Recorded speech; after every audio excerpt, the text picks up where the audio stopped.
Welcome to my YouTube channel. तो friends, जैसा कि आपको पता है कि हम मैथ्स की क्लासेस ले रहे थे 12th की चैप्टर वाइज। तो हमारा first chapter relation and function था।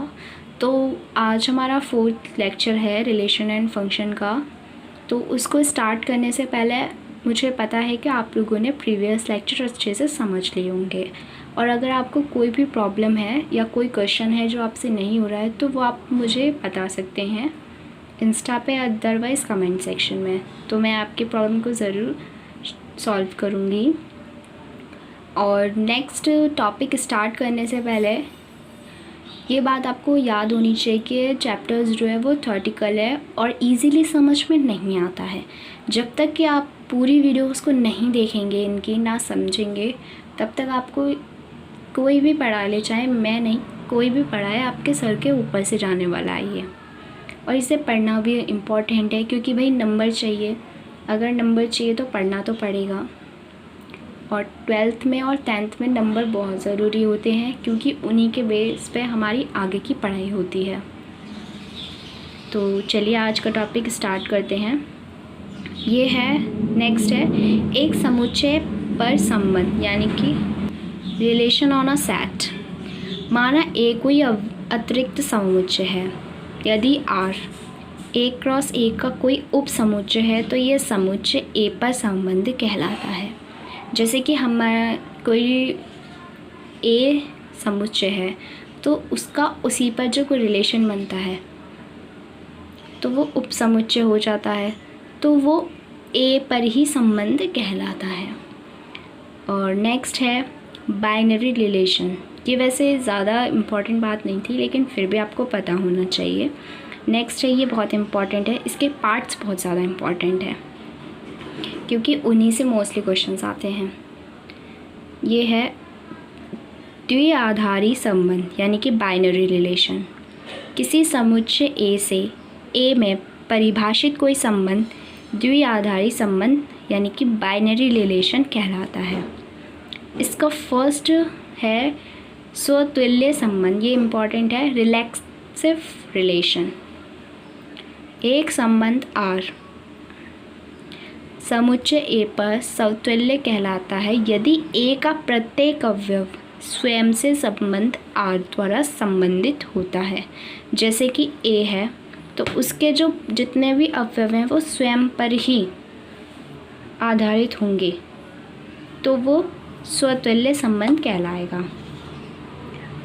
जैसा कि आप एग्जाम्पल में देख सकते हैं, A कोस टू 1 2 3 4 यहाँ पे दे रखे हैं, और जो हमारा R1 बन रहा है वो 1 से 1, 2 से 2, 3 से 3, यानी कि ये स्वयं पर ही संबंध बना रहे हैं, किसी एक दूसरे से नहीं।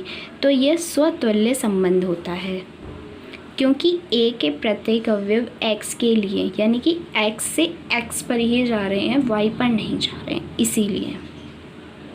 नेक्स्ट है हमारा सममित संबंध।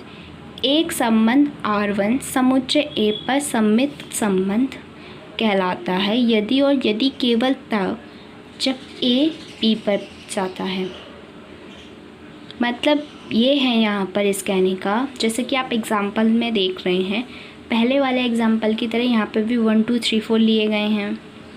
तो जो R1 है वो 1 से 1 पे जा रहा है, यानी कि एक दूसरे से रिलेशन बना रहे हैं यहाँ पे। जैसे 1 से 1, 1 से 2, 2 से 3, फिर 2 से 1।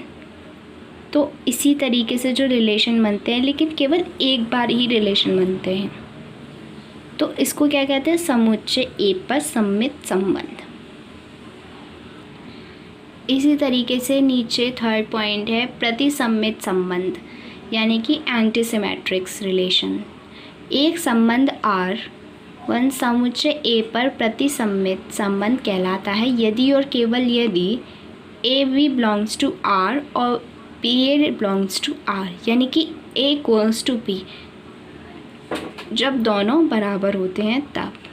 जैसे कि एग्जाम्पल में समुच्चयों के समुच्चय में संबंध एक सुपरसेट ऑफ प्रतिसम्मित है, क्योंकि A सुपरसेट ऑफ B और B सुपरसेट ऑफ ए, यानी कि ए इक्वल्स टू है पी के, इसीलिए दोनों बराबर हैं, इसीलिए वो दोनों संबंध बन रहा है, यानी कि एंटी सिमेट्रिक रिलेशन बन रहा है। नेक्स्ट है हमारा संक्रमक संबंध, यानी कि ट्रांजिटिव संबंध, रिलेशन। एक संबंध आर समुच्चय ए पर संक्रमक संबंध कहलाता है यदि और यदि केवल जब A B belongs to R और B C belongs to R, यानी कि और इसी से A C belongs to R, जब ए बी सी तीनों ही बिलोंग करेंगे ए को, तब एक संबंध बनेगा। जैसे कि किसी समतल में स्थित रेखाओं के समुच्चय पर संबंध समांतर संक्रमण है, क्योंकि एल पैरेलल जो है वो एम है और एन पैरेलल जो है वो एन है, तो जो एल होगा वो पैरेलल किसके होगा, एन के। नेक्स्ट है हमारा तत्सम संबंध, यानी कि आइडेंटिटी रिलेशन। एक संबंध आई ए समुच्चय ए पर तत्सम संबंध कहलाता है यदि आई ए इक्वल्स टू ए बिलोंग करे ए को, यानी कि ए का प्रत्येक अवयव आई ए द्वारा केवल स्वयं से संबंध है। यदि ए इक्वल्स टू 1 2 3 तो संबंध R1, यानी कि वो स्वयं से रिलेशन बना रहा है। अब यहाँ पर आप देख सकते हैं जैसे कि R1 इक्वल्स टू 1 1 2 2 3 3 है, ये बिल्कुल फर्स्ट वाले की तरह है, यानी कि स्वतुल्य संबंध की तरह है। अगर जैसे कि R2 में 2 3 आ जाता है तो वो नॉट बिलोंग होगा R2 के, तो वो संबंध नहीं बनाएगा। तो फ्रेंड्स प्लीज़ मेरे चैनल को सब्सक्राइब करें, बेल आइकन को प्रेस करें, लाइक शेयर कमेंट करना ना भूलें। थैंक यू सो मच, और आगे के लेक्चर्स ज़रूर लें। आई होप आपको अच्छे से समझ में आएगा और 12th के एग्ज़ाम आप इजीली क्लियर कर सकते हैं। Thank you.